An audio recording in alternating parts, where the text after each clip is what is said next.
اعوذ باللہ من الشیطان الرجیم، بسم اللہ الرحمن الرحیم۔ السلام علیکم۔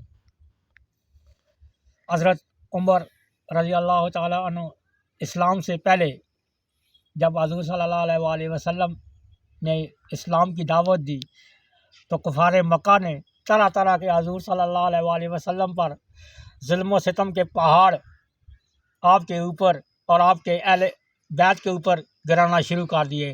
تو حضور صلی اللہ علیہ وآلہ وسلم نے کعبہ شریف کی دیوار کے چھت کے نیچے سائے کے نیچے کھڑے ہو کر اپنے ہاتھ مبارک آسمان کے اوپر دعا کے لیے اٹھائے، فرمایا یا اللہ، یا عمر بن خطاب کو اسلام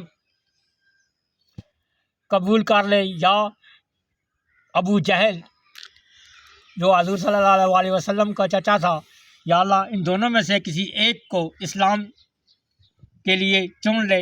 حضور صلی اللہ علیہ وسلم نے دعا کی، جو آپ صلی اللہ علیہ وآلہ وسلم نے دعا فرمائی تو اللہ تعالیٰ نے اس دعا کا اثر دیکھیے کہ حضرت عمر کے ہاتھ میں تلوار ہے، وہ جا رہے ہیں۔ کسی نے پوچھا کہ عمر آپ کدھر جا رہے ہیں؟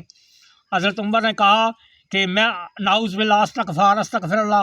انہوں نے کہا کہ میں رسول اللہ صلی اللہ علیہ وآلہ وسلم کو مارنے قتل کے ارادے سے نکلا ہوں۔ تو لوگوں نے کہا عمر پہلے اپنے گھر کی خبر لو، تمہاری بہن اور تمہارے بہنوئی دونوں مسلمان ہو چکے ہیں۔ جب حضرت عمر نے یہ بات سنی کہ میری بہن اور میرا بہنوئی دونوں مسلمان ہو چکے ہیں تو وہ اس غصے کے عالم میں سیدھے بہن کے گھر آئے، دروازہ کھٹکھٹایا، اندر سے قرآن پاک کی تلاوت کی آواز آئی۔ تو بہن نے کہا، اپنے خاوند سے کہا کہ عمر آ گیا ہے۔ عمر نے اسلام قبول اس وقت نہیں کیا تھا، فرمایا کہ یہ قرآن پاک کی بے ادبی کرے گا، اس نے تو اسلام ہی نہیں قبول کیا۔ تو انہوں نے کہا پھر کیا ہوگا؟ انہوں نے تندور تھا، اس تندور میں وہ ورق قرآن مجید کے جو تھے، اس وقت مکمل قرآن پاک بھی نہیں تھا، یہ کہ حضرت عثمان کے دور میں قرآن پاک مکمل ہوا، تو انہوں نے وہ ورق جلتی نا ڈر کی وجہ سے وہ تندور میں رکھ دیے۔ تو حضرت عمر جب اندر داخل ہوئے، انہوں نے کہا یار تم کیا پڑھ رہے تھے؟ انہوں نے کہا ہم نہیں بتائیں گے۔ وہ کیا کون سی چیز ہے مجھے بتاؤ۔ انہوں نے کہا نہیں بتائیں گے۔ اس نے بہن اور بہنوئی دونوں کو اتنا مارا کہ مار کے ان کو بے ہوش کر دیا۔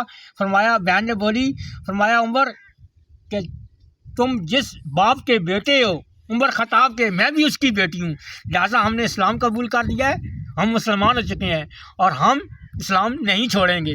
تو حضرت عمر نے کہا، اچھا نرمی سے پھر کہا، چلو میں نے تمہیں اتنا مارا ہے کہ تم اس کی مار کھا کے بے ہوش ہو گئے لیکن اسلام نہیں چھوڑا، مجھے بتاؤ جو تم پڑھ رہے تھے وہ کیا چیز تھی؟ انہوں نے کہا کہ تم اس کی شان میں گستاخی کرو گے، ابھی اسلام نہیں لائے ہو، وضو کرو، اس کے بعد وعدہ کرو کہ ہم کچھ نہیں کہیں گے۔ وہ سورت مریم کی تلاوت کر رہے تھے، جو ہی وہ لفظ پہلے سورت مریم کے ان کی بہن نے زبان میں آئے ادا کیے تو دل کی دنیا بدل گئی۔ حضرت عمر بیتاب ہو کر وہیں سے بہن کے گھر سے نکلے، سیدھے مسجد نبوی میں جب بیت اللہ شریف میں جا رہے تھے تو حضرت علی کھڑے ہو کے کہا یا رسول اللہ، حضرت عمر آ رہا ہے، وہ بھی اس کے ہاتھ میں تلوار ہے۔ فرمایا آپ بیٹھ جاؤ، اس کو آنے دو۔ سب صحابہ کرام نے کہا نہیں یا رسول اللہ، وہ خطرناک ارادے سے آ رہا ہے۔ فرمایا اگر خطرناک ارادے سے آیا تو پھر تو ٹھیک ہے، اگر وہ ٹھیک ارادے سے آ رہا ہے تو پھر اس کو آنے دو۔ جو ہی وہ پاس پہنچے حضور صلی اللہ علیہ وسلم کے پاس، جمع کثیر مجمع بیٹھا ہوا تھا صحابہ کرام کے، بڑے جلیل القدر صحابہ کرام، حضرت علی جیسے، حضرت عمر فاروق، حضرت عثمان غنی جیسے صحابہ کرام بھی موجود تھے۔ تو جو ہی پہنچے تو تلوار پھینک دی اور آپ صلی اللہ علیہ وسلم کے قدموں مبارک میں گر کر کہنے لگے یا رسول اللہ کہ مجھے کلمہ پڑھا دیجئے، میں مسلمان ہونا چاہتا ہوں۔ تو حضور صلی اللہ علیہ وسلم نے جو ہی کلمہ پڑھایا تو صحابہ کرام نے، حضرت علی نے اتنے زور سے نعرہ لگایا کہ مکے کی وادی گونج اٹھی۔ جب مکے کی وادی گونج اٹھی تو لوگوں کو پتہ چل گیا کہ حضرت عمر مسلمان ہو گئے۔ تو اس وقت حضرت عمر نے کہا بلال کو کہ آپ کعبے کی چھت، اس سے پہلے وہ کعبے کی چھت میں چڑھ کر اذان پڑھنے کی اجازت مسلمانوں کو نہیں تھی، کھلے نماز پڑھنے کی اجازت نہیں تھی۔